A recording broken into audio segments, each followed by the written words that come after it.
На протяжении сотен лет не утихают споры о том, кто и когда построил египетские пирамиды. С ними связано множество домыслов, фантазий, сказок, гипотез и предположений. Эти величественные сооружения посреди пустыни до сих пор вызывают трепет и уважение. Ученые-египтологи много лет копаются в египетских артефактах, открывают все новые папирусы, новые тексты. И хотя вроде бы у официальных историков уже есть ответы на все основные вопросы, но червячок сомнения постоянно гложет умы. В голове просто не укладывается, как при помощи долеритовых камней можно было так филигранно обрабатывать камень, так ровно укладывать мегалиты, поднимать их на большие высоты. И вопрос, кто, зачем, как и главное, когда их построил, все равно до сих пор будоражит умы людей. Причем сомневающихся в официальной версии настолько много, что ученые постоянно пытаются доказать миру и себе правоту собственных гипотез. Но один из главных вопросов все же, когда именно были построены эти колоссальные сооружения. Ведь многие древние авторы не упоминают о них от слова совсем, а на многих древних картах они попросту отсутствуют. И это порождает целую волну предположений о том, что построены они совсем недавно. Давайте разберемся в этом вопросе чуть более подробно. Вы на канале Эпоха Недоверия, и сегодня мы с вами попробуем связать воедино некоторые факты, не укладывающиеся в историю. А начнем мы с вами с отца истории, с Геродота. Он родился примерно в 484 году до нашей эры и вообще писал в основном только о Ближнем Востоке, Азии и Африке, о персах, скифах, египтянах и эфиопах. И само собой об эллинах, то есть греках. Его рассказы, которые он написал после долгих лет путешествий, многими учеными считаются аргументом, фактом в споре с альтернативщиками. Хотя, когда это перестает быть выгодным, те же самые историки запросто отметают его свидетельства как лженаучные, придуманные и не соответствующие действительности. Например, известный факт, на который часто обращают внимание исследователи альтернативной истории, заключается в том, что самые знаменитые авторы древности не упоминают в своих рассказах египетские пирамиды. В Библии о них ни слова, хотя действие целой книги «Исход», описывающей важнейшую часть христианской истории, развивается именно в Египте. Но в ней нет ни одного слова про пирамиды. Плутарх, рассказывающий об Александре Македонском, и Ариан с тем же рассказом, также ни одним словом не говорят о пирамидах, хотя описывают, как Македонский приехал в Египет и стал там фараоном, основал город Александрию и долгое время считался там полубогом. Он точно должен был видеть пирамиды, но нет, ни слова. На старых картах, довольно подробных картах, которые можно хоть прямо сейчас накладывать на глобус, тоже нет никаких упоминаний о пирамидах. Конечно же, я имею в виду карты отца картографии Герарда Меркатора и его современников.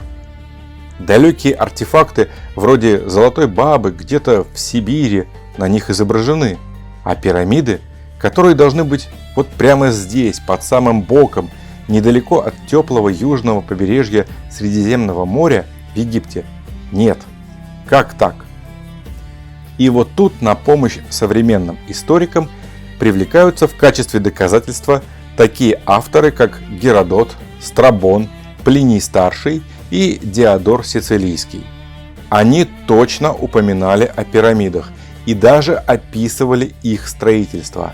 А поэтому давайте максимально беспристрастно разберем этих авторов и что именно они упоминали о египетских пирамидах.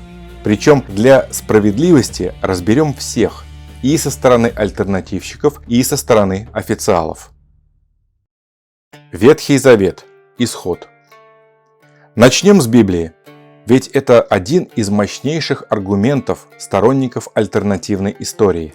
Ведь в нем описана буквально жизнь Моисея в Египте, во дворце фараона, и исход еврейского народа из египетского рабства. Если бы пирамиды на тот момент существовали, то они точно были бы отражены в Писании. Но их там нет. Почему? Зачастую аргумент официалов такой: пирамиды не относились к сути рассказа в Ветхом Завете, поэтому о них и не говорили. Так себе аргумент, если честно. Однако на поверку получается все не так просто, как кажется. Вот смотрите, обыватель привык думать, что действие событий исхода происходит совсем недалеко от пирамид. Это может быть Гелиополь, Мемфис или Пер-Рамсес. Собственно, официальная версия считает, что евреи как раз и строили город Пер-Рамсес для фараона. Все эти места имеют под собой основания, ибо в Библии говорится, что вырос Моисей во дворце фараона среди его окружения. Лично общался с фараоном, а значит, это был как минимум столичный город. Поэтому толкователи всех мастей и начинают перебирать в качестве места действия исхода все известные на данный момент столичные города египтян. И это очень странно, поскольку в Библии должен быть прямо указан город, в котором происходили события, но нет, ни единым словом про него ничего не сказано. Просто дворец фараона и все. Где он был, в каком месте, в каком городе – загадка. Одновременно эта загадка дает право официальным ученым заявлять, что раз про город ничего не сказано, то и про пирамиды тем более можно не говорить. И в этом есть своя железная логика. Но логика спора, а не познания. Ведь такая постановка вопроса может дать ответ, почему не упоминались пирамиды, но не даст ответ, где все-таки был этот город и этот дворец. Давайте попробуем это выяснить, опираясь на общеизвестную информацию. И вот первая неожиданность. Внезапно выясняется, что хотя сам город событий неизвестен, но маршрут евреев все-таки в Библии указан. И там прямым текстом говорится как раз про город Пер-Рамсес, который тогда назывался Раамсес. Исход, глава 12, 12:37. «И отправились сыны Израилевы из Раамсеса в Сакхов, до 600 тысяч пеших мужчин, кроме детей». Прямым текстом назван тот самый город, в котором был фараон и откуда Моисей увел евреев. Это город Раамсес. А пошли они оттуда в город Сакхов. Казалось бы, вопрос закрыт. Но нет. Проблема в том, что никто не знает, где эти города находились на самом деле.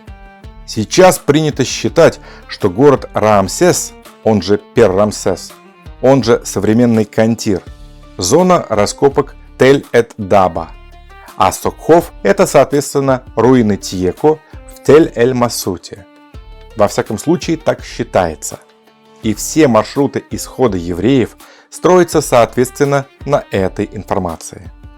Но посмотрите на этот маршрут внимательно. Ничего не кажется вам подозрительным?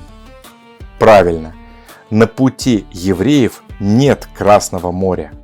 Нет той решающей преграды, которая сделала этот исход эпичным и прославила Моисея на все времена среди евреев. Как так? Евреям не нужно было переходить Красное море, если, конечно, они хотели именно убежать, поскольку на оптимальном пути бегства моря нет. Никакие воды не должны были расходиться, а затем смыкаться, потому что их не было.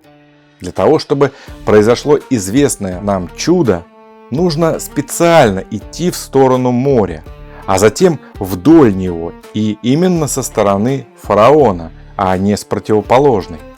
А значит, либо кто-то врет, либо Суэцкий канал был уже тогда, и не просто был, а был намного шире современного. На этом месте происходит развилка в рассуждениях. Можно продолжить мысль с существующим Суэцким каналом, но я предпочту другой путь. Во-первых, потому что нет серьезных доказательств, что Кантир это и был город Раамсес. Просто потому, что на тот момент уже есть шикарный Мемфис, роскошный столичный город, рядом с которым стоят пирамиды, храмы, мастабы, где все пропитано близостью к Богу. Зачем фараону уходить оттуда? Ладно, если бы это был не фараон, а второстепенный чиновник, но фараону там точно не место. Кроме того, современный Кантир, город Пер-Рамсес, находится в самой дельте Нила и в 70 километрах от южного берега Средиземного моря, там, где разливался весной Нил и затапливал все вокруг. А это значит, что город должен был быть с довольно мощными укреплениями от паводков. Однако все, что найдено там на данный момент, это конюшни, 6 плавильных печей для производства бронзы, фрагменты расписной стены какого-то дома, которые сразу считают дворцом, и детские следы. Прямо скажем, не самое лучшее доказательство того, что тут был дворец фараона. Скорее дом или целый заводик местного кузнеца и его семьи. Не забываем, что согласно Ветхому Завету в этом городе жили и работали 600 тысяч мужчин, плюс их семьи. Плюс как минимум столько же египтян, плюс египетская армия. Это должен быть город с населением в пару миллионов человек, а не стена с детскими росписями. А почему за Сокхов приняли руины Тьеко, для меня вообще загадка. Скорее всего, просто потому, что эти руины оказались на маршруте от предполагаемого города Пер-Рамсес до ближайшего побережья Красного моря. Ну, просто чтобы как-то поддержать легенду. Но опять же, тогда непонятно, а зачем водам моря куда-то расходиться, если побережье в этом месте можно запросто обойти посуху? Зачем обязательно купание? В общем, нет. Это место точно не то, о котором говорилось в Библии. Тогда где же оно? Может, все-таки Мемфис? Он прям просится. Но у Мемфиса проблем еще больше. Во-первых, никуда не уходит все та же проблема с Красным морем. Оно все еще легко преодолимо посуху слева. Ну, то есть на маршруте его тупо можно избежать. А во-вторых, Мемфис находится очень далеко от Красного моря. Не забываем, что евреи вышли из Египта колонной в 600 тысяч одних только мужчин, плюс жены, дети, старики. Это огромная армия. Но даже если их было бы всего 10 тысяч, да даже если бы 1000, то все равно колонна двигается со скоростью самого медленного звена. Для пеших переходов армий эти цифры давно рассчитаны. И, как правило, один дневной переход – это около 20 километров. Для примера, армия Спартака, восставшего против римлян, была крайне мобильна, поскольку совершала двойной дневной переход за сутки, то есть около 40 километров. Предположим, что евреи тоже сильно бежали из Египта, и первые сутки двигались вообще без отдыха. И это как-то объясняет, почему руины Тьеко находятся в 36 километрах от Пер-Рамсеса. Дальше за один день они просто не могли пройти. Возможно, поэтому археологи приняли за Сокхов первые более-менее подходящие руины на возможном пути. Так вот, в случае с Мемфисом расстояние до Красного моря уже 122 километра. Это 6 дневных переходов римского легиона. Если вы бежите, то можно, конечно, сократить до 3 дней. Но тогда вы потеряете по дороге все и выдохнетесь. И опять же, в этом все равно нет никакого смысла. Конница фараона догонит и перебьет вас, не заходя в Красное море. Ну, просто потому что незачем. Пока что не будем углубляться в дальнейшие подробности, просто потому, что наш рассказ сейчас не об этом. Суть в том, что евреи в общей сложности шли до моря 3 дня. И потом еще сутки потратили на переход сквозь море. 3 дня – это если брать по максимуму как раз около 120 километров от города до моря. Армия может пройти такое расстояние ускоренным маршем, но колонна из детей, стариков, женщин, младенцев на руках, домашнего скота и повозок, груженных золотом, украденным у египтян, вряд ли. Поэтому все варианты, включающие область вокруг Каира, то есть Мемфиса, в дельте Нила, не подходят. Во-первых, по уже описанным причинам, а во-вторых, там все-таки стоят пирамиды, и их необходимо было бы упомянуть, а они не упомянуты. Но есть еще одно место, которое подходит гораздо больше. Оно лежит в изгибе Нила гораздо выше по течению. Это окрестности Луксора. Судите сами, именно в той точке до Красного моря по прямой тоже как раз около 120 километров. Может, чуточку больше. Это первое. Сам Луксор – это очень достойное место для дворца фараона. Собственно, где ему еще быть, как не в Луксоре? Это второе. И в-третьих, там физически нет пирамид. Это как раз и объясняет, почему в Ветхом Завете не говорится про пирамиды. Просто если место действия Луксор или где-то недалеко от него, то само собой никаких пирамид евреи видеть не могли в принципе. Да, в этой истории еще много интересного и фантастичного, но об этом как-нибудь в следующий раз. Таким образом, Ветхий Завет можно просто вычеркнуть из списка аргументов. Он действительно не про пирамиды. Геродот. А теперь пришла очередь аргумента со стороны официалов. Ученые говорят, что пирамиды описаны у Геродота. А потому мы с вами никому не будем верить на слово и почитаем сами, что же, собственно, он про них написал. Всего у Геродота 9 книг, и описание египетских пирамид и самого Египта занимает целиком всю вторую книгу. Она называется Евтерпа. В ней очень много интересного, но перечислять абсолютно все я сейчас не буду. На это потребуется отдельный фильм и, возможно, даже не один. Но некоторые его пассажи настолько сильно пересекаются с моими собственными гипотезами, которые я высказал в предыдущих фильмах, что не упомянуть о них просто грех. Например, боги. В своем фильме «Еретик» я рассказывал о Джордано Бруно и в том числе об одной из его книг, в которой он объясняет, почему египетские боги изображаются в виде животных, как это вообще произошло.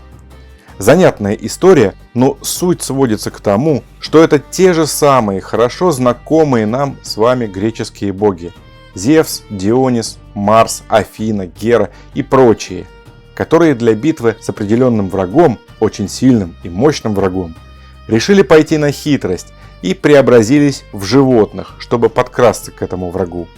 У них это получилось, и в памяти египтян они так и остались в облике зверей. Кстати, именно эта книжка фигурировала в качестве основного доказательства вины Джордано перед церковью, а не утверждение, что Земля круглая, как нам подают. Так вот, Геродот прямо и неоднократно упоминает, что египтяне поклоняются тем же греческим богам, что и эллины. Храмы Зевса стояли по всей Африке, вплоть до Эфиопии. Некоторые народы Африки отдельно почитали Диониса, прям очень сильно его любили. Храм, посвященный Гераклу, был очень популярным и почитаемым местом в Ливии. Он служил пристанищем и защитой всем, кто от кого-то бежал. Но были храмы, посвященные Гераклу, и по всей остальной Африке. А потом Геродот и вовсе начинает утверждать, что весь пантеон греческих богов пришел в Грецию из Египта, а не наоборот. В частности, если хотите убедиться в этом лично, это содержится сразу в нескольких главах. Вот они. Геродот, История, книга 2, глава 43, глава 50 и глава 83. Но и на Египте влияние греческих богов не заканчивается. В самом начале второй книги, в 29 главе, он пишет, что жители Эфиопии, далеко на юге, там за пределами Египта, почитают лишь двух богов. И снова это не какие-то египетские боги, а вполне себе Зевс и Дионис. Конечно, самый распространенный аргумент в ответ на такое заявление может и будет выглядеть так. Геродот просто взял и адаптировал своих богов под египетский пантеон. Назвал, например, Амона-Ра Зевсом. Вот и получилось, что египтяне поклоняются греческим богам. То есть отождествил Амона с Зевсом. Это была бы хорошая попытка, если бы не одно «но». В 32 главе 2 книги Геродот отдельно выделяет бога под именем Амон и утверждает, что он был богом в отдельном царстве, которое так и называлось – царство Аммониев. Поэтому, когда официальные историки утверждают, будто говоря про жрецов Гефеста в Мемфисе, Геродот подразумевал египетского бога Пта, покровителя кузнецов, я начинаю подозревать их в подгонке материала. Еще раз, Геродот неоднократно говорил о том, что в Египте и Греции одни и те же боги и называются одинаково. Никаких отождествлений. Того же Геракла почитали практически везде, от Египта до Эфиопии. Это же совпадает и с тем, что писал о них Джордано Бруно, и за что его в конечном итоге и сожгли. И вот после этого возвращаемся к Геродоту и тому, что он писал о пирамидах. По его словам, он совершил путешествие по Нилу от Средиземного моря через весь Египет вплоть до Эфиопии. И да, он действительно их упоминает, пирамиды, и описывает. Но вот с этого момента начинаются странности описания. Впрочем, если смотреть на описание в общих чертах, то можно ничего не заметить. Да, он рассказывает о 3 великих пирамидах, стоящих недалеко от Мемфиса, то есть нынешнего Каира. Но если начать проверять его в кавычках точные расстояния, то начинают выплывать нестыковки. Одна за другой, прямо с самого начала. Например, согласно Геродоту, расстояние от Гелиополиса до Средиземного моря по прямой ровно 1500 стадий. Напомню, что сейчас считается, будто Гелиополис находится на территории нынешнего Каира, и недалеко оттуда стоят знаменитые египетские пирамиды. Геродот так и написал. Только вот незадача. Если брать даже самый маленький размер стадия, то 1500 стадиев – это примерно 260 километров. Почти вдвое меньше. Так ошибиться в самом начале своего пути, и это если брать самый маленький стадий. А если взять так называемый фараонский стадий, который равняется 230 метрам, то расстояние увеличится еще на 100 километров. Такую чудовищную ошибку не поправить ни увеличением уровня моря, ни блажью историка. Это эпический провал. Либо Гелиополь находится не там, где мы думаем. А что мы увидим, если протянем прямую от моря на 260 километров, то есть 1500 стадий, как и говорит Геродот? Тогда наша прямая уткнется в другой город, который гораздо менее известен, чем Каир, но тоже довольно знаменитый. Это Эль-Фаюм. Он известен своими так называемыми фаюмскими погребальными портретами, обнаруженными в местах римских и греческих захоронений. У наиболее ранних портретов качество сравнимо с фотографическим, а ближе к нашему времени оно деградирует до уровня икон. Собственно, есть версия, что сами иконы и традиция их написания восходит как раз к фаюмской традиции захоронения. А еще там, прямо напротив Фаюма, расположено так называемое Меридово озеро. И о нем тоже говорится у Геродота. Но об этом чуть позже. Продолжаем о пирамидах.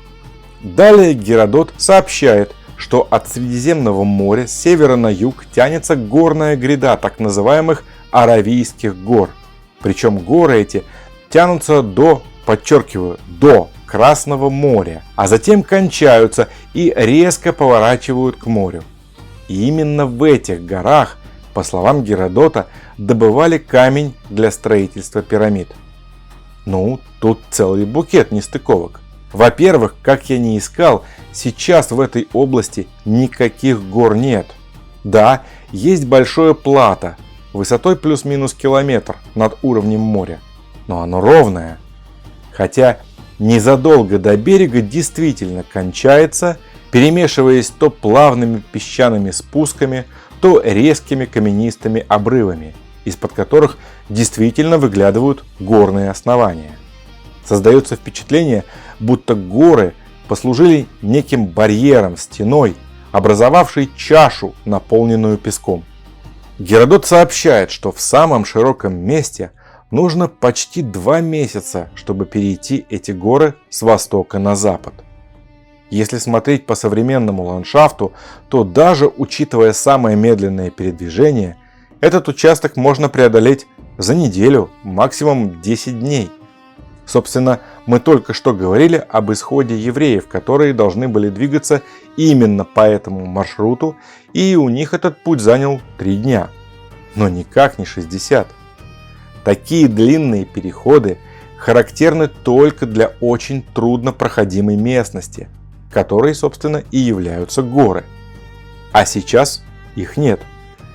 Что, в свою очередь, косвенно, но довольно упрямо намекает нам, что события исхода происходили не 4000 лет назад, а после того, как горную местность в Египте покрыл и уравнял песок, то есть после описания Геродота. А теперь представьте, если бы горы действительно там были, то они и правда были бы идеальным карьером добычи камней для пирамид.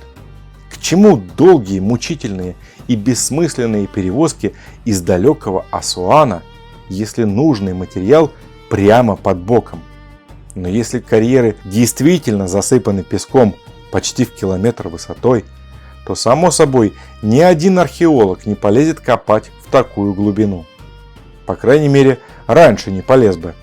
Да и сейчас вряд ли. Такие раскопки займут слишком много ресурсов и денег. Поэтому логично было бы найти другие аналогичные каменоломни в Египте. Возможно, поэтому современные историки считают, что камни для египетских пирамид вырубались сразу в нескольких местах.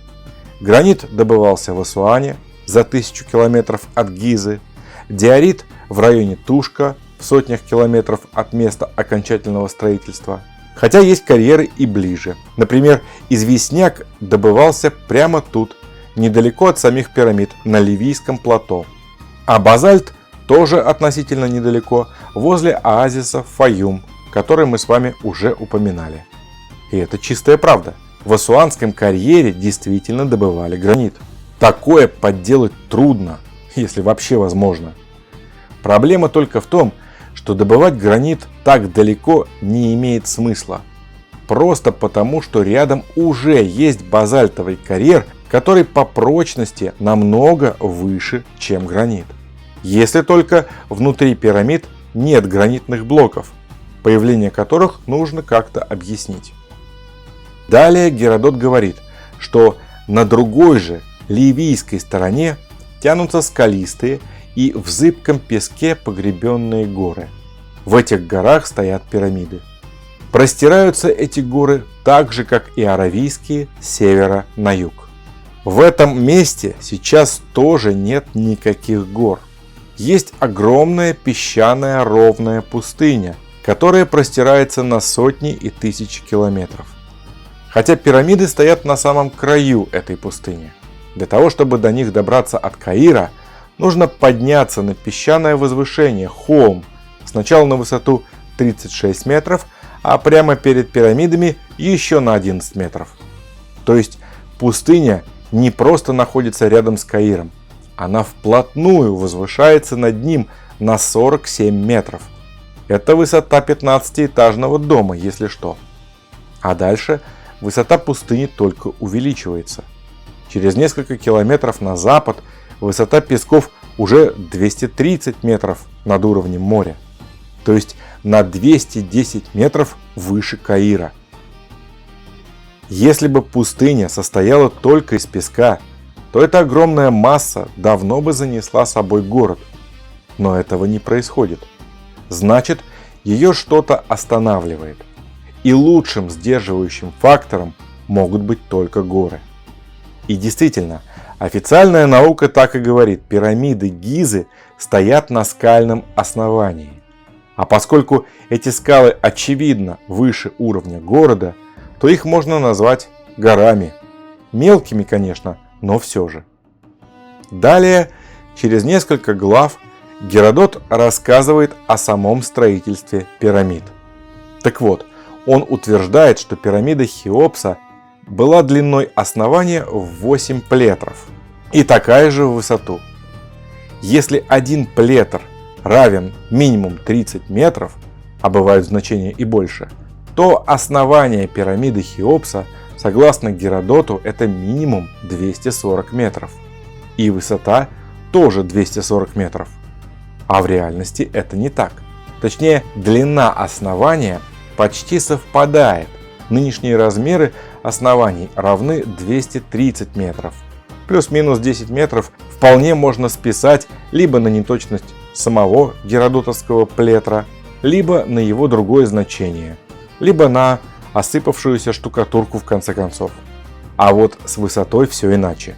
Сейчас высота пирамиды Хеопса около 139 метров, а изначально считается, что была 146 метров. Это уже никак не совпадает с геродотовскими размерами. Причем почти на 100 метров, почти вдвое, точнее на 94 метра. Опять не так померил или поверил на слово? Но ведь там у пирамид он точно был лично. Он, по его словам, совершил путешествие по Нилу прямо оттуда. Что ж он не видел пирамид и не подошел к ним? Или не умел считать? Или жрецы его обманули, а сам он не пересчитывал? Всякое возможно, но мы же с вами договорились, либо верим источнику, либо нет. Особенно если он с такой уверенностью называет точные размеры. И кое-где они даже совпадают. Так может быть, поверим ему и предположим, что тогда пустыни не было. Горы действительно было видно, и пирамиды стояли прямо на горе. Помните, я говорил, что перед пирамидой нужно подняться на возвышенность на 47 метров. А что если она уходит вглубь, прямо на скалу? Тогда можно считать, что 47 из потерянных 94 метров мы, возможно, нашли. Кстати, это тоже не предположение, а факт. Пирамида Хеопса действительно стоит на скале и действительно уходит вниз в скалу. Причем нижняя часть камеры царицы как раз примерно на глубину 30 метров. Но если бы это была единственная подробность. Нет. Далее Геродот сообщает, что пирамида сложена из огромных монолитных камней, каждый из которых в длину минимум 30 футов, то есть около 9 метров в длину. Подчеркиваю, каждый камень такой, а не отдельные. Но таких камней в великих пирамидах Гизы нет от слова совсем, во всяком случае снаружи. Те камешки, из которых пирамида Хеопса сложена сейчас, не годятся им даже в подметке. Да, современные камни тоже большие, но при ближайшем рассмотрении их длина около 2 метров. Возможно, где-то есть 2,5 или даже 3, но 9-метровых точно нет. И вот это уже серьезный нюанс.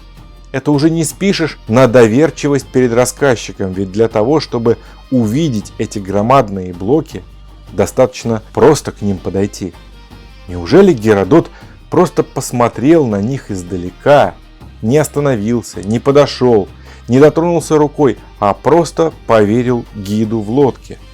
А ведь описанный по размерам камень – это примерно половина длины любого из знаменитых баальбекских трилитонов.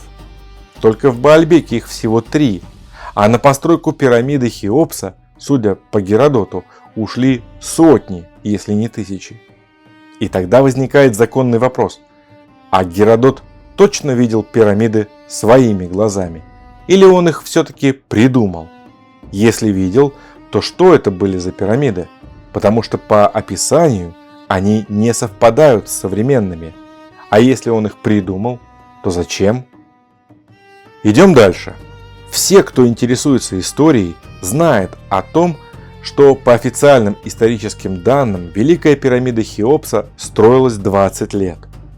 Это можно услышать даже на уроке истории в школе. Эти цифры тоже рассказал Геродот во второй своей книге, глава 124. Но кроме этого, там же он говорит и еще один интересный нюанс. Дело в том, что перед тем, как построить пирамиду Хеопса, к ней от берега Нила проложили дорогу. Точнее, сначала камни тащили от каменоломен к Нилу, затем на лодках переправляли через Нил, а потом уже по дороге к стройке. Весь путь был прямой. Никто не сплавлял блоки по много дней водным путем, нет. Их просто переправляли на другой берег. И на этом водная часть пути заканчивалась. Но дальше начиналось еще интереснее. Стройка дороги от Нила к месту строительства пирамиды. Это была каменная, мощеная дорога длиной всего 1 километр. Подчеркиваю, 1 километр. И вот эту дорогу строили 10 лет. Те же самые египтяне, которые потом за 20 лет построили целую пирамиду Хеопса. Вот они угрохали целых 10 лет на строительство дороги длиной всего 1 километр и шириной 20 метров. Правда, этот километр дорога шла под уклоном в гору, и по словам того же Геродота, в самом высоком месте, то есть очевидно в месте строительства пирамиды, поднималась на 8 оргий, или примерно 16 метров. Таким образом, мы получаем сразу несколько ответов и новых вопросов.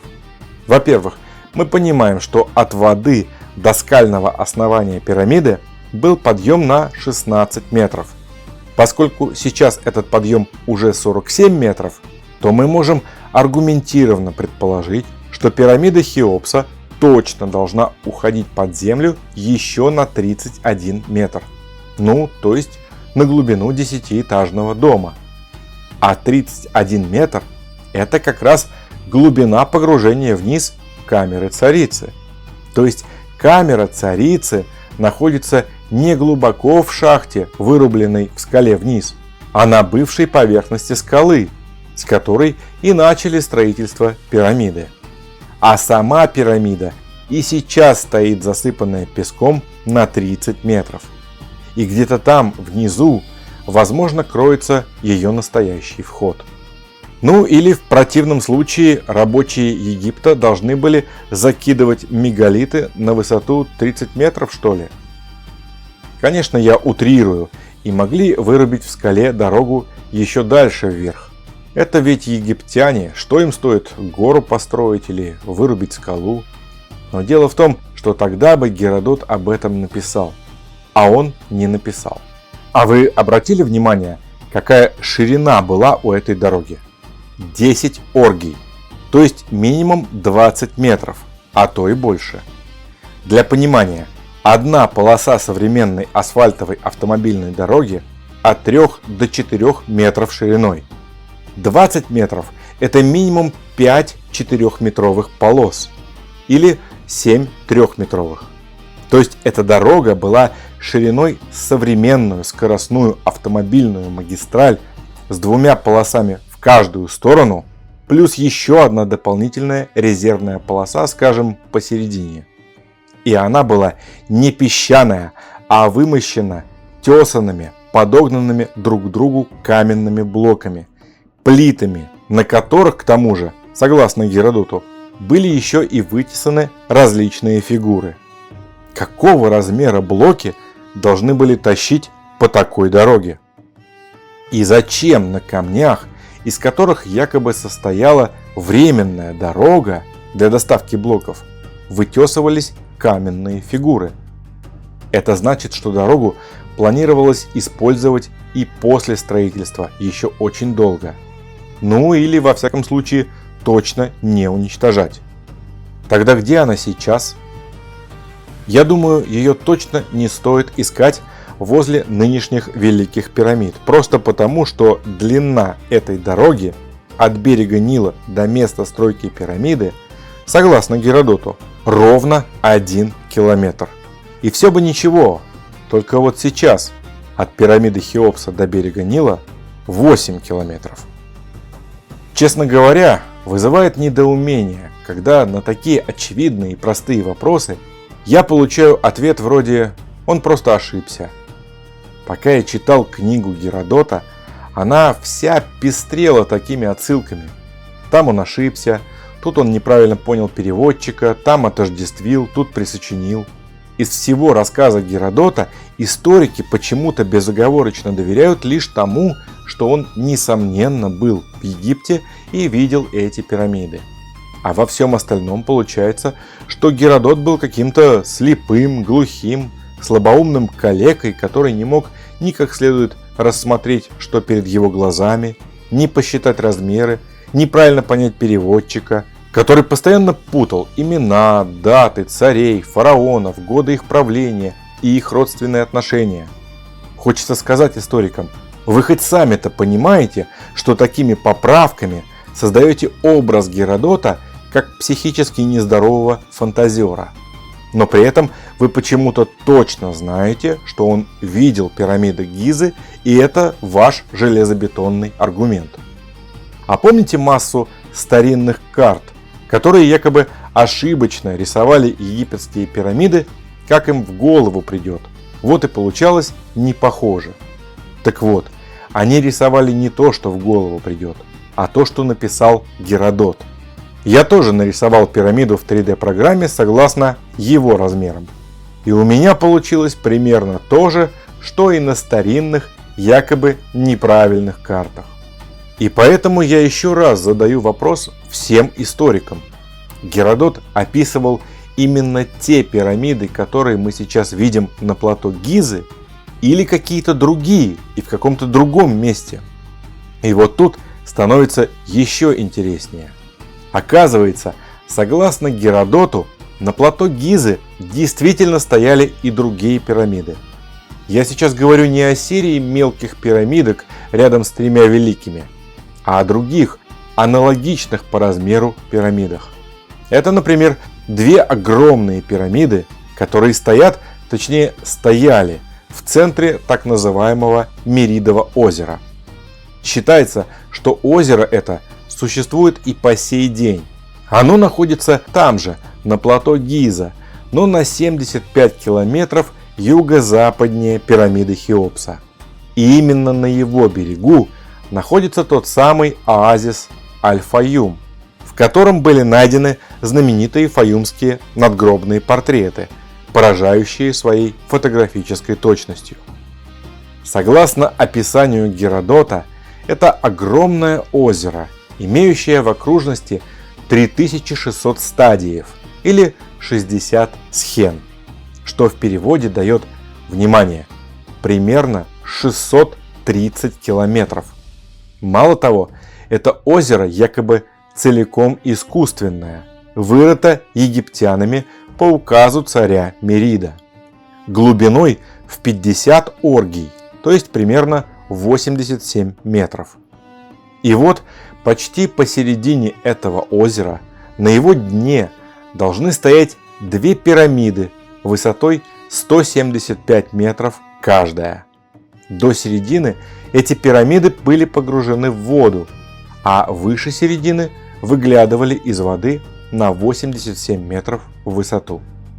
Понимая, что в такое поверить трудно, и каждый читатель будет считать, что писатель ошибся, Геродот сразу после этого приводит таблицу соответствий всех греческих мер длин друг с другом, а затем делает 2 важных уточнения.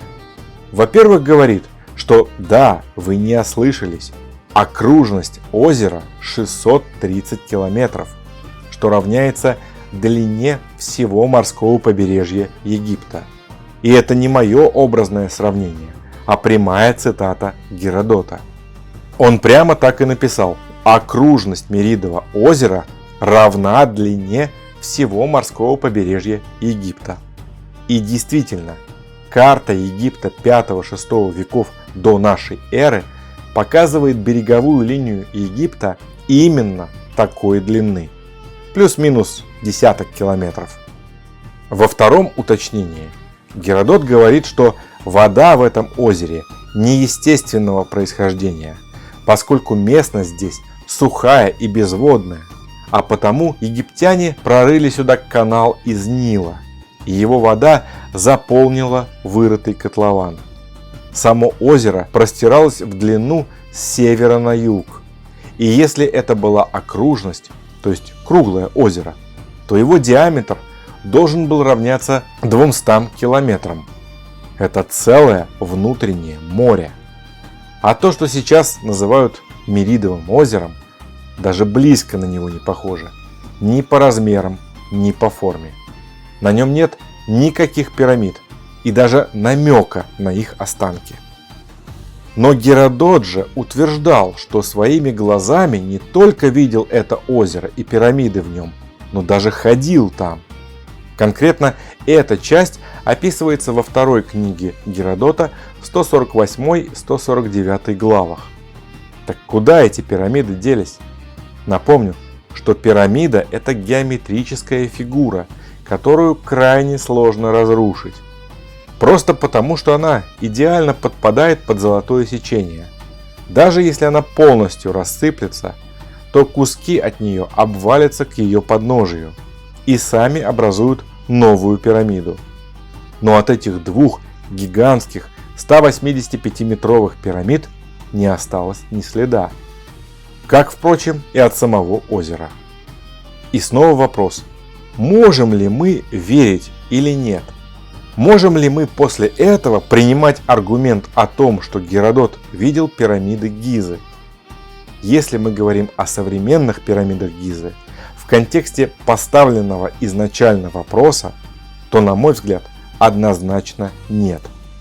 Геродот точно не видел этих пирамид. Судя по его описаниям, даже самого плато Гизы тогда не могло существовать, не то что пирамид.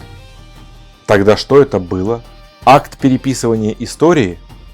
Не исключено. Но Геродоту, видимо, придется посвятить отдельный фильм, и может даже не один. В данный момент нас интересует Геродот как исторический аргумент в пользу того, что современные пирамиды Гизы стоят тысячи лет и кто-то их видел еще тогда. И этот аргумент не принимается. Налицо подтасовка. Если Геродот и видел какие-то пирамиды в Египте, то точно не те, которые сейчас стоят в Гизе. Плутарх. Теперь перейдем к следующему аргументу со стороны альтернативщиков. Плутарх, который жил 500 лет спустя после Геродота, якобы ни слова не говорил о пирамидах. Это один из моих любимых аргументов. Действительно, можно почитать его жизнеописание Александра Македонского от корки до корки, изучить под микроскопом его повествование о пребывании Александра Македонского в Египте и не найти ни одного упоминания египетских пирамид. Хотя, в отличие от событий Ветхого Завета, Македонский точно был в Мемфисе, облазил всю дельту Нила и основал там новый город Александрия. В частности, про Мемфис. Он стоит всего в 16-17 километрах от пирамид. Высота пирамиды Хеопса 139 метров.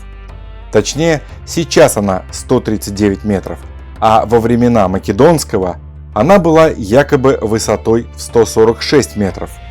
Но даже если она уже тогда была современной высоты, то прямая видимость таких пирамид на поверхности Земли 46 километров. То есть в 3 раза ближе, чем максимальная дальность, на которой их можно вообще разглядеть, находясь на поверхности Земли. Понятное дело, что в самом Мемфисе этому помешают деревья, пальмы и дома. Но если забраться на какое-либо здание, то уверен, увидеть их можно. С другой стороны, это и не важно, ведь Мемфис находится дальше вглубь Египта, чем пирамиды. А значит, армия Александра, идя в Мемфис вдоль берега Нила, проходила всего в 7-8 километрах от пирамид. С такого расстояния пирамиды не только видны, они находятся в зоне прямого влияния разведывательных и дозорных отрядов армии Македонского. И даже если сам Александр в момент посещения Египта вдруг стал полностью равнодушным к тому, что его окружает, но солдаты в его армии точно нет. Кто-то из них обязательно разведал бы, что это там за пирамидки такие на горизонте, и как их можно использовать в бою, годятся ли в качестве оборонительного рубежа, например, не прячется ли за ними вражеская армия. Ну и самое главное, мы с вами говорим только о 3 великих пирамидах Гизы, но при этом забываем, что в самом Мемфисе, то есть не где-то в 17 километрах, а прямо под носом у Македонского, в 3-4 километрах от него, находятся пирамиды Саккары и пирамиды Дашура. Это целая россыпь пирамид. Некоторые из них не сильно меньше пирамиды Хеопса. Там стоят розовая пирамида, ломаная пирамида, ступенчатая пирамида Джосера, пирамида Пепи I и еще с добрый десяток пирамид. Их просто невозможно было не увидеть. Но ни об одной из них ни Плутарх, ни Ариан ничего не говорят. В Мемфисе прошел обряд посвящения Александра Македонского в фараоны. Затем, после Мемфиса, Александр объездил всю дельту Нила, посетил крепость Пелусий на востоке дельты, затем пошел к западным границам аж до города Мерса-Матрух, то есть, очевидно, проверял границы, после чего выбрал место для строительства своего города Александрии, новой столицы Египта. Он даже добрался до самого отдаленного оазиса Сива, который находится в глубине пустыни Сахара, в 250 километрах от ближайшего берега моря. По дороге через пустыню он, кстати, сбился с пути и до оазиса добрался, можно сказать, чудом и с Божьей помощью. Македонский не поленился минимум неделю, а то и 2 идти с армией по бесконечным пескам под палящим солнцем, без возможности пополнить запасы воды и еды вглубь пустыни, чтобы что? Чтобы поговорить с тамошним оракулом Амона и узаконить свой титул фараона. Хотя на самом деле это была граница с Ливией, и подобное узаконивание должно было обезопасить границы его нового египетского царства от набегов ливийцев. То есть Македонский никогда не забывал о стратегии и тактике и готов был ради этого пуститься со своей армией куда угодно. Он стал фараоном Египта. И неужели при этом он не захотел хоть глазком посмотреть деяния других фараонов, хотя бы для того, чтобы создать нечто еще более величественное? Однако Плутарх ни слова не говорит о пирамидах в Египте во время посещения им Александра. Более того, Плутарх написал жизнеописания и многих других исторических личностей, среди которых был, например, Марк Антоний. В его жизни Египет также сыграл очень важную роль, но и там Плутарх ни слова не сказал о пирамидах. Казалось бы, это весомый аргумент в пользу того, что пирамид не было. Но есть нюанс. Те, кто захочет возразить, обязательно вспомнят еще одно произведение Плутарха – «Пир семи мудрецов». В этом произведении, в разговоре о том, как царь Биант измерил высоту пирамиды, Плутарх говорит: «Ты поставил свой посох там, где кончалась тень от пирамиды, так что солнечный луч, касаясь их вершин, образовывал 2 треугольника. И ты показал, что как длина одной тени относится к длине другой тени, так и высота пирамиды к высоте посоха. Именно это застольное изречение в книге приводится в качестве аргумента, что Плутарх упоминал пирамиды. Однако на самом деле в этой книге Плутарх ни словом, ни намеком не говорит, о какой именно пирамиде идет речь. Это могла быть абсолютно любая пирамида, тем более что пирамидальных сооружений на Земле предостаточно. Например, пирамида Цестия в Риме. Тем более, что во времена Плутарха эта пирамида уже существовала. А сама книга повествует о вымышленных диалогах мифологических персонажей и исторических мудрецов друг с другом. То есть является художественным литературным произведением. Но, пожалуй, самое главное в том, что, во-первых, стиль написания этой книги абсолютно не совпадает со стилем Плутарха в его основном труде всей жизни, которым являются многие тома его сравнительных жизнеописаний. А во-вторых, эта книга очень долгое время и не без основания считалась подделкой под Плутарха кого-то менее известного. Во всяком случае, во время составления энциклопедии Брагауза и Ефрона эта книга считалась стопроцентной подделкой под Плутарха. И только совсем недавно ее все-таки включили в состав его произведений. Так сказать, до кучи, чтобы не бродила бездомная в поисках своего автора. Вот теперь с этим аргументом все. Плутарх действительно ни словом не упоминал про пирамиды Гизы, а тот кусочек, в котором он якобы их упоминает, не говорит ни о какой конкретной пирамиде, и вообще, скорее всего, это подделка. Страбон. Четвертый аргумент снова со стороны официальной истории. Страбон. Он тоже якобы говорил о пирамидах. Что ж, давайте разберем и его. Страбон жил спустя 400 лет после Геродота и за 100 лет до Плутарха в городе Амасия в Понтийском царстве. Это на территории современной Турции, в гористой местности южного Черноморского побережья. И хотя, по его словам, он много путешествовал, в том числе и в Египет, он и родился, и жил, и умер там же, в Амасии. О пирамидах он довольно подробно рассказывает в последней, 12-й книге своего труда «География», примерно с 30 главы. И начинаются упоминания о пирамидах как раз с того, о чем я говорил в предыдущей главе. Пирамиды можно ясно видеть не только от Мемфиса, но даже с противоположного берега Нила. Цитата. «Отсюда можно ясно видеть пирамиды на противоположном берегу реки у Мемфиса, которые находятся поблизости». Ну, знаете, поблизости не поблизости, а все-таки 17 километров. А дальше снова начинаются расхождения, потому что далее Страбон пишет, будто пирамиды находятся в 40 стадиях от Мемфиса, а это 7 километров, а не 17, как сейчас. То есть, опять же, либо это не те пирамиды, либо город Мемфис, который мы сейчас считаем Мемфисом, совершенно не тот.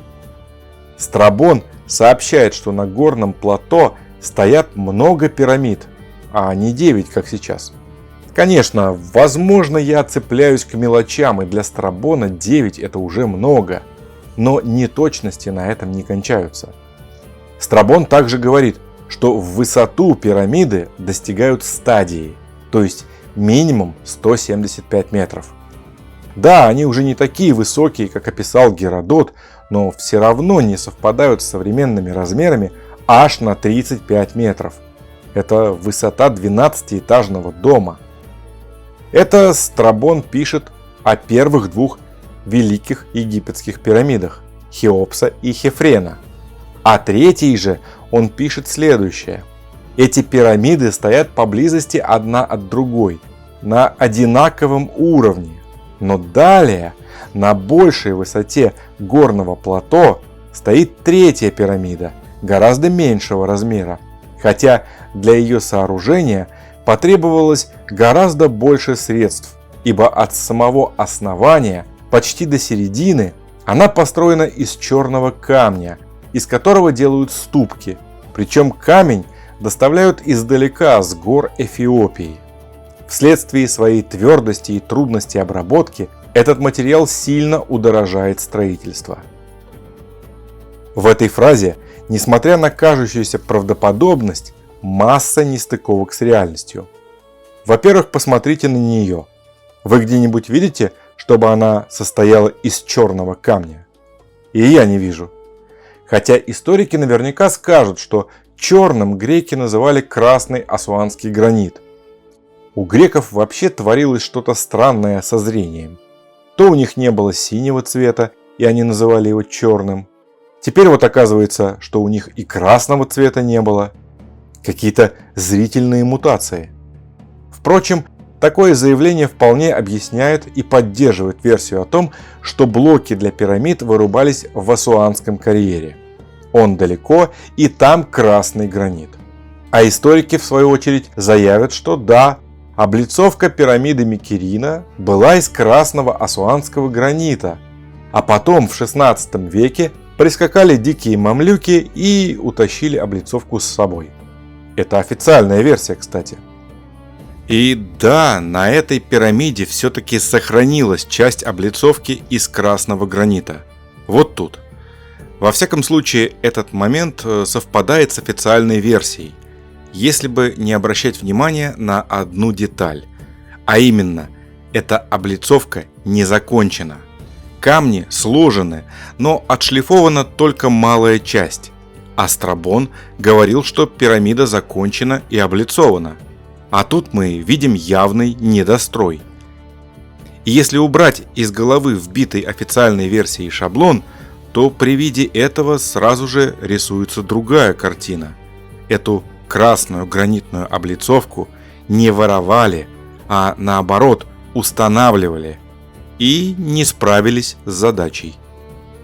Но что, если все-таки поверить именно Страбону?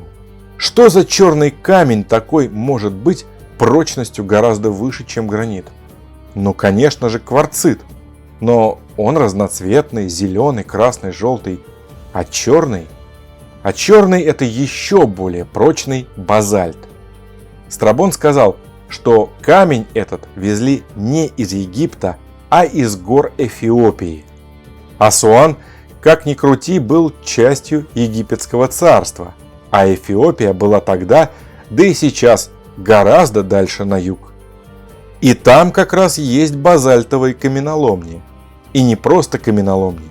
В эфиопском городе Аксум как раз есть целый парк стел, где стоит большое количество каменных обелисков мегалитического размера, вырубленных из цельного куска базальта загадочной цивилизации. Историки называют ее Аксумским царством.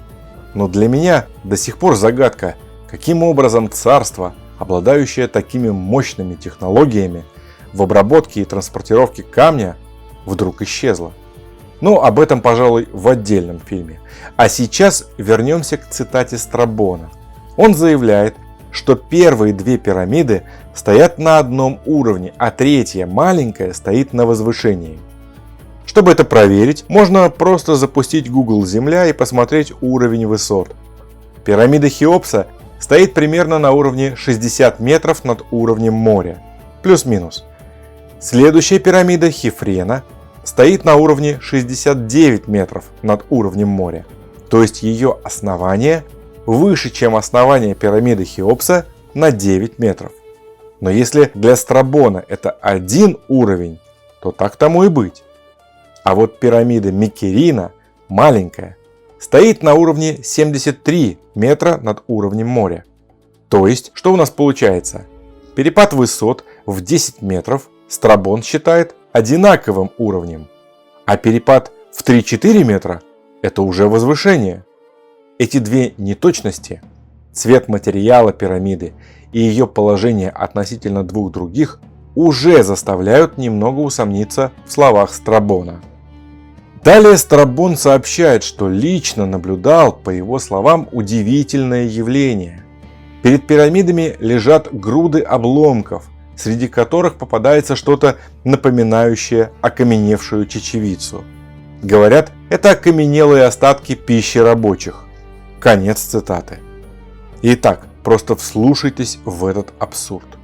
Величественные каменные сооружения, считающиеся уже тогда чудом света, памятники великим фараонам прошлого, олицетворение величественности египетской цивилизации перед лицом тех же греков, персов или римлян находятся в состоянии полной неухоженности и бесхозяйственности.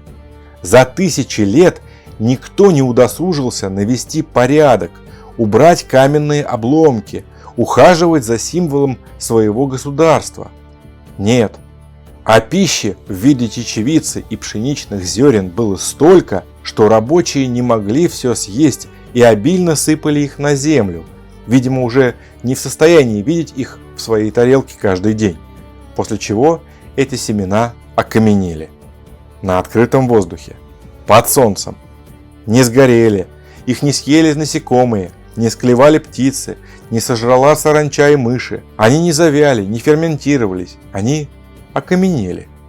И египтяне сотни и тысячи лет со спокойствием Будды созерцали этот процесс с расстояния 7 или 17 километров из Мемфиса. Действительно, это уникальное явление. Тут Страбон абсолютно прав. Вот, собственно, и все, что писал Страбон о пирамидах Гизы. Резюме. Страбон уверяет, что был там лично, подходил к каждой пирамиде и изучал ее. При этом, по его словам, Мемфис находится намного ближе к пирамидам, чем сейчас. Он сообщает совершенно другую высоту пирамид, сообщает другой цвет и материал пирамиды Микерина. Совершенно непонятное понимание перепадов высот пирамид и удивительное сообщение о раскиданной окаменевшей пище возле пирамид. Мой вывод такой. Рассказчик, скорее всего, пирамид сам не видел. Ориентировался на смесь рассказов того же Геродота и реальных путешественников века этак 16-17. Пытался предположить эволюцию пирамид со временем, поэтому уменьшил их размер, но не смог устоять перед добавлением в свой рассказ описания того, как повсюду возле пирамид разбросана окаменевшая еда рабочих. Либо Страбон видел пирамиды уже в разрушенном и очень давно заброшенном состоянии. Но тогда становится непонятно, к какому времени относится его писание. Это уже ближе к 15 веку, когда Египет к тому моменту уже 1000 лет как находился в составе арабского халифата и утонул в непрерывных арабских войнах, когда его уже много раз грабили то одни, то другие, то третьи. Конечно, мой вывод спорный, но я все-таки привык относиться к памятникам своих предков уважительно и сужу о египтянах по себе. К тому моменту, как якобы Страбон или его разведчик побывал в Египте, видимо, самой египетской цивилизации уже сотни лет как не существовало. Но зато вовсю писалась новая история. После катастрофы, которая, возможно, и засыпала пирамиды, заставила окаменеть зерна и не позволила птицам их склевать, поскольку и птиц не было в момент глобальной катастрофы. Зато были дикие мамлюки, сбивающие зачем-то гранитную облицовку пирамид и утаскивающие ее с собой. Картография. Следующий, пятый аргумент опять от альтернативщиков. Древние карты. Конечно же, я имею в виду первые достаточно точные карты мира, составленные картографами 14, 15, 16, 17 веков. И в первую очередь атлас мира Герарда Меркатора, отца картографии. Парадокс заключается в том, что картографы тогда старались показать на своих картах самые яркие, значительные метки и символы тех или иных территорий. На картах Меркатора, довольно точных, кстати, и которые мы с вами уже даже накладывали на глобус, согласно указанным в них долготам и широтам, так вот, на этих картах нет ни малейшего упоминания о египетских пирамидах. Во всяком случае, о пирамидах Гизы.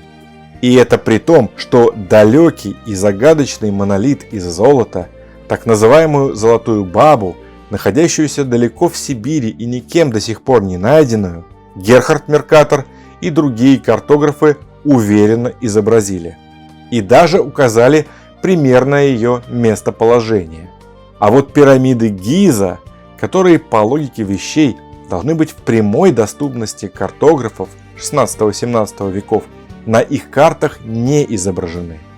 Хотя, казалось бы, вот оно, африканское побережье, прямо напротив Италии. Египет находится чуть восточнее, но все равно все пространство Средиземного моря – это единая торговая сеть. Тут издревле плавали финикийцы, карфагеняне, греки, римляне. Недалеко оттуда Палестина, куда регулярно организовываются крестовые походы и паломничество.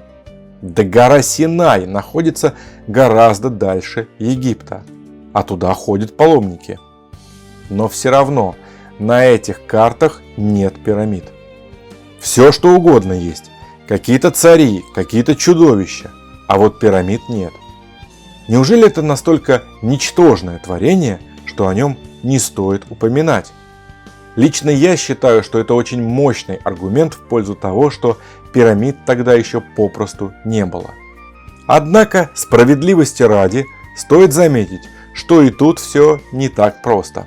Например, одна из самых древних карт Египта, Франческо Берлингери от 1482 года, пытается показать Египет именно так, как его описал Страбон и Геродот.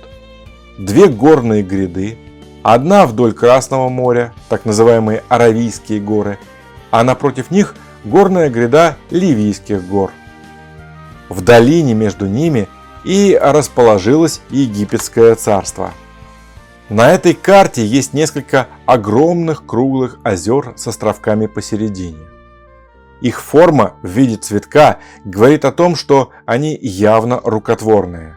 На этой карте есть Троя в Египте, Вавилон в Египте, но о них я расскажу в других фильмах. А пирамид на этой карте все равно нет. Другая, его же карта того же года, представляет все примерно так же, но в несколько иной конфигурации гор и озер. Пирамид тоже нет. На карте Лоренцо Фиса 1535 года также нет пирамид.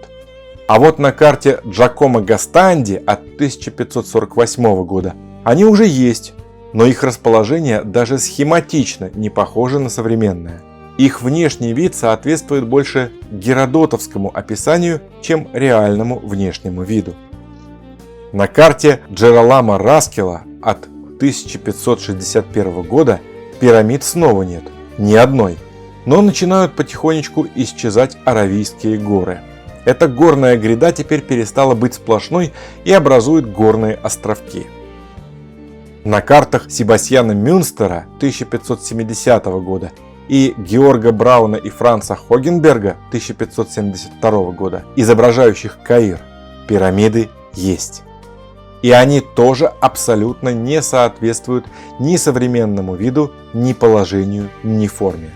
Зато они очень похоже отражают геродотовский текст. Художник отобразил и горную гряду, и щедро раскидал пирамиды на каждую горную вершину, и сфинкса в виде бюста женщины на одной из гор, и даже ту самую дорогу от Нила к горам длиной в 1 километр. Правда, перепутал все остальное, но зато в точности по Геродоту. Первая карта с хорошей географической точностью, на которой пирамиды изображены более-менее похожи на современные, это, пожалуй, карта Корнелиуса де Йоде от 1578 года. К ней прицепиться очень сложно, настолько карта реалистична. Но все же пирамиды стоят не совсем так, как на самом деле. Создается стойкое ощущение того, что именно в это время, весь 15-16 век, начиная с 1400-х и по 1600 год, и писалась новая история. Постепенно просачивалась информация о каких-то неведомых пирамидах. Картографы не всегда знали, кому верить. Кто-то переписывал с одних слов, кто-то с других, кто-то делал миксы. получались довольно дикие сочетания. Например, на карте того же Абрахама Артелиуса от 1593 года ливийская часть Африки, то есть часть за западными границами Египта, называется Турция Парс. То есть далее начиналась Турция в Ливии. Удивительно, правда? Хотя на самом деле удивительно в этом не совсем то, что вы подумали. Дело в том, что согласно официальной истории в то время эти территории действительно входили в состав Османской империи после ее войн с мамлюками. Удивительно то, что в XVI веке на карте появляется слово «Турция», а не Османская империя. Ведь по официальной истории само слово «Турция» появилось уже в начале 20 века. Но нет, как видите, существовало с 16 века. Кстати, в этот же момент с карт полностью исчезают обе горные гряды – Ливийская и Аравийская. Поэтому мое резюме такое. Утверждение о том, что на древних картах нет пирамид, не совсем верно. На некоторых есть, на некоторых нет. Но совершенно очевидно, что ландшафт, география и сами пирамиды тогда, если и были, то были совершенно иными. И в какой-то момент картографы просто перестали путешествовать по планете и рисовали свои карты исключительно по рассказам других людей и древних писателей. Видя, как картографы 16 века вместо того, чтобы послать путешественников в ту местность или просто попросить карту у купцов, которые уже там были, используют рассказ, написанный Геродотом ровно за 2000 лет до них, я делаю вывод, что даже если пирамиды и были, то точно не те, не там и не тогда. В тот момент, видимо, даже еще не было точно известно, где новые историки разместят Вавилон, где Трою, где Турцию. Все они временно находились в Египте. А скорее всего, пирамиды были построены совсем незадолго до катастрофы, и рассказами вроде Геродота их старались всячески удревнить. Но это мое оценочное суждение. Решать, кто прав, вам. Диодор Сицилийский, Плиний Старший. Шестой аргумент официальный. Упоминание о пирамидах у Диодора Сицилийского и Плиния. Начнем с Диодора Сицилийского. Жил Диодор около 90 года до нашей эры, то есть спустя 300 лет после Геродота. О пирамидах он пишет, начиная с 63 главы своей первой книги «Историческая библиотека». Точнее, о великих пирамидах Гизы, поскольку чуть выше он повторил рассказ Геродота о двух пирамидах Меридова озера. И вот что мы видим. Согласно ему, пирамиды отстоят теперь уже на 120 стадиев от Мемфиса. Это примерно 21 километр. Намного дальше, чем у Страбона, аж в 3 раза. Но при этом и дальше, чем сейчас, минимум на 4 километра. Зато с расстоянием пирамид от Нила он попал точно. 45 стадиев или 7,8 километра. С шириной основания пирамид ошибся. На этот раз в меньшую сторону. 7 плетров или 214 метров, тогда как сейчас это 230 метров. С высотой снова не угадал. Высота у него больше 6 плетров, то есть больше 183 метров. Не просто 183 метра, а больше. Эти размеры больше соответствуют геродотовским, чем современным. Напомню, что сейчас высота пирамиды 139 метров, а изначальный размер считается 146 метров. Разница снова в целый 12-этажный дом с лифтом. Тут надо заметить, что сам Диодор там, видимо, не был, и в тексте постоянно пишет «говорят», «сказали», «мне рассказали». То есть давайте по-честному, он просто переписывает Геродота или кого-то еще. Снова он говорит, что камень для пирамид доставляли из Аравийских гор, а не из Асуана. По его словам, камни настолько крепкие и прочные, что простояли 3400 лет до него, и ни один из них не шелохнулся и не сдвинулся. Вся облицовка цела и на месте. А это, в свою очередь, дает еще один повод для уверенности в произошедшей катастрофе. Ведь пирамиды якобы стояли 3500 лет в идеальном состоянии, а за прошедшие 2000 обветшали и осыпались. И, кстати, ни слова про хаос и беспорядок у подножия пирамид, про окаменевшую чечевицу рабочих. Напротив, Диодор черным по белому пишет, что никаких обломков тесаного камня у пирамид нет и следа. Вот так. Но это само собой в том случае, если мы Диодору верим. В целом же, судя по его рассказу, он попросту цитирует Геродота, добавляя более точными деталями, например, про 3 маленькие пирамиды и чуточку изменяя размеры самих пирамид и другие цифры. Например, по Геродоту пирамиду Хеопса строило 100 тысяч рабочих, а по Диодору уже 360 тысяч. А теперь про Плиния Старшего. Этот персонаж родился в Риме спустя 200 лет после Диодора. Написал то ли 36, то ли 38 книг по естественной истории. Данные на этот счет – разница. Первое упоминание просто о том, что рядом с Мемфисом стоят громадные сооружения, называемые пирамидами. Ни размеров, ни их числа он пока не приводит. Далее, через несколько параграфов, он начинает говорить уже более подробно. И тут начинается. Плиний в своем рассказе перепутал все, что можно. Судите сами. Неутомимым было в этом тщеславие тех людей. Существуют следы очень многих начатых пирамид. Одна пирамида находится в Арсенойском Номе, 2 в Мемфисском, недалеко от лабиринта, о котором мы тоже расскажем. Столько же там, где было Меридово озеро, то есть огромная вырытая яма, но о которой египтяне рассказывают как об одном из чудес и достопримечательностей. Говорят, что их верхушки выступают над водой.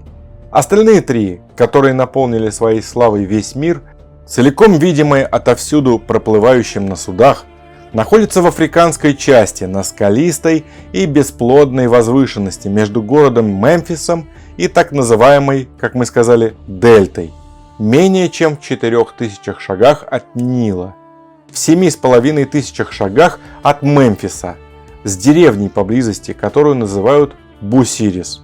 В ней жители привычны к восхождению на эти пирамиды. Считаем и получаем, что в общей сложности он упомянул 8 великих пирамид. То есть кроме тех 3, о которых мы уже знаем, и еще 2, стоявших якобы в Меридовом озере, еще 2 где-то недалеко от Мемфиса, но точно не пирамиды Гизы, и еще 1 где-то в Арсенойском Номе, то есть в Арсенойской области, это современный Аль-Фаюм. Она находилась тоже примерно в той зоне, между нынешним оазисом Эль-Фаюм и Мемфисом.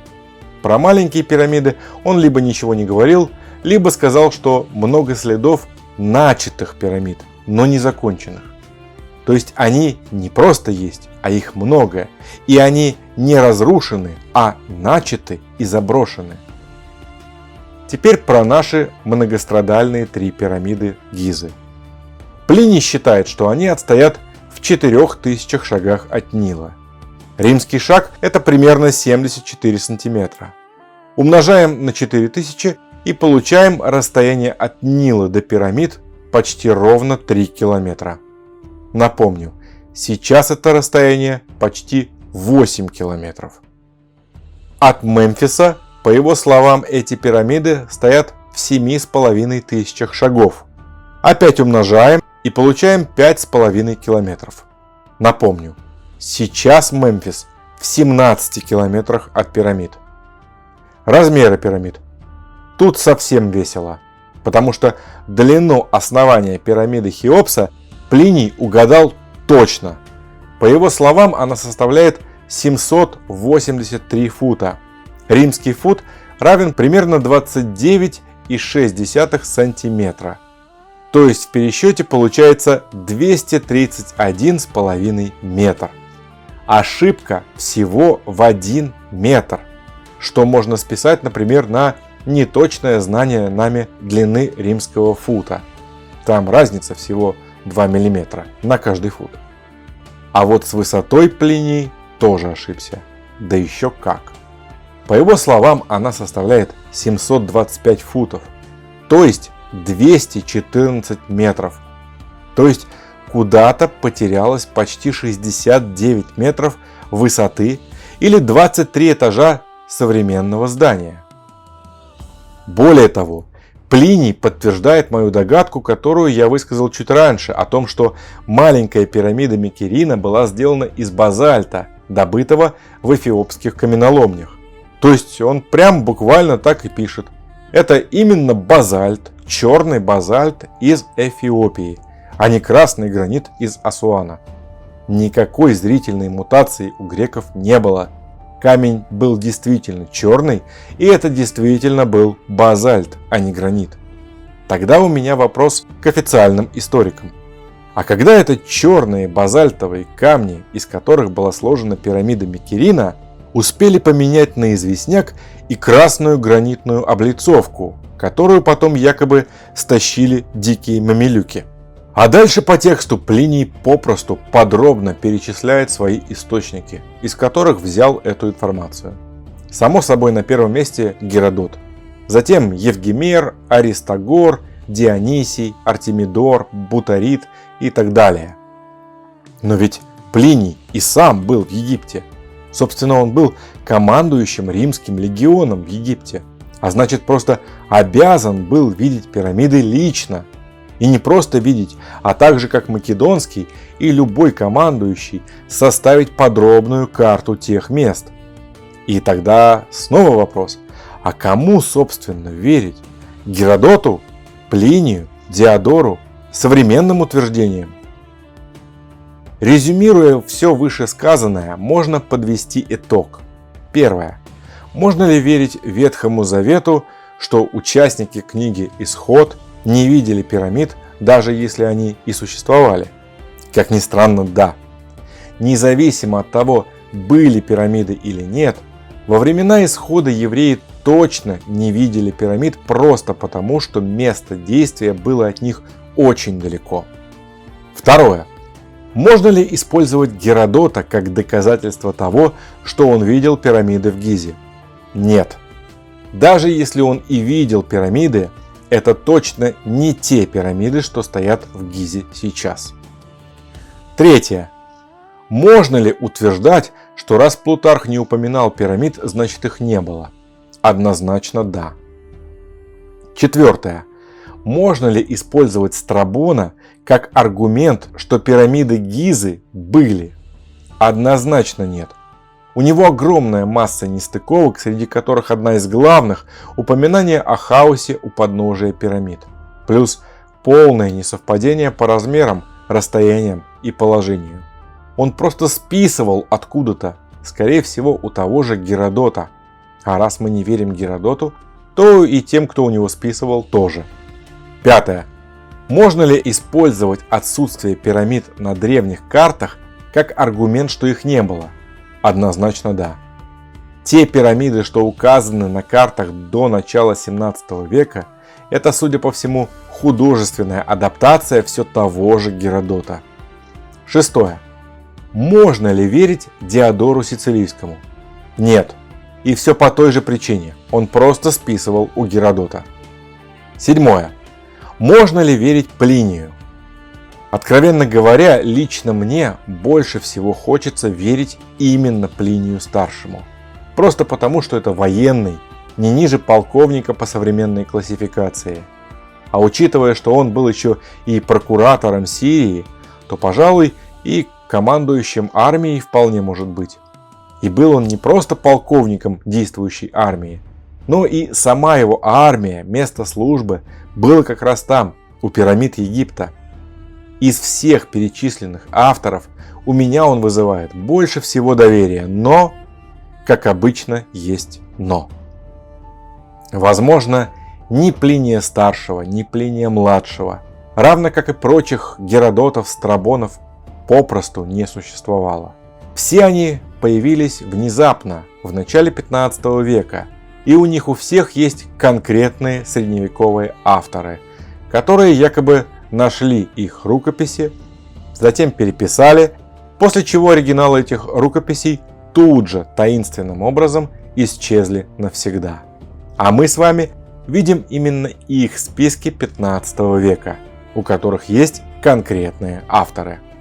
В частности, письма Плиния-младшего, сообщившего о гибели своего дяди Плиния-старшего, внезапно появились в 1419 году при загадочных обстоятельствах у некоего Гуарина из Вероны и его друзей Джованни Ауриспа и Франческо Филиппо.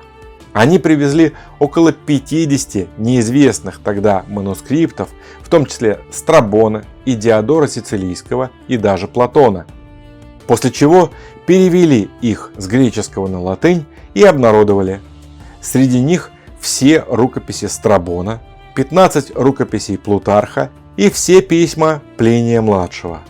В общем, именно эти люди сделали с них копии, после чего оригиналы рукописей снова загадочным образом исчезли. Кстати, первый словарь латинской грамматики тоже составили эти персонажи. То есть получается, что до них латынь никто не знал. Кстати, писались эти так называемые рукописи этой группой из 3 человек не просто так, из тяги к познанию, нет. У них были конкретные заказчики, имена которых мы тоже знаем. Это Леонардо Бруни и Никола Николи. Собственно, этим и объясняется схожесть ошибок Страбона, Геродота, Диодора и Плиния.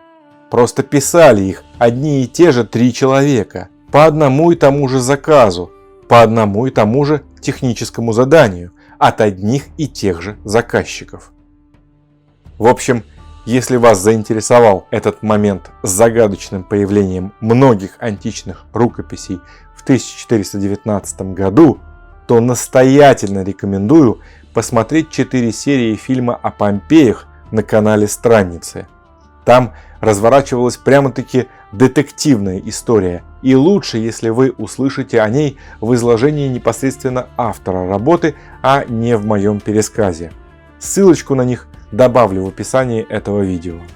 Официальные ученые могут решительно отвергнуть эти аргументы, сказав, например, что факт переписки рукописей – это обычное дело, а разное расстояние от пирамид до берега Нила у разных историков говорит лишь о том, что Нил много раз менял русло за последние 5000 лет. Но это лукавство. Вот смотрите, Страбон, Плиний и Диодор жили примерно в одно и то же время. Диодор и Страбон вообще могли встречаться при жизни, а Плиний родился сразу после смерти Страбона. То есть все они описывали примерно один и тот же период длиной максимум в 50 лет.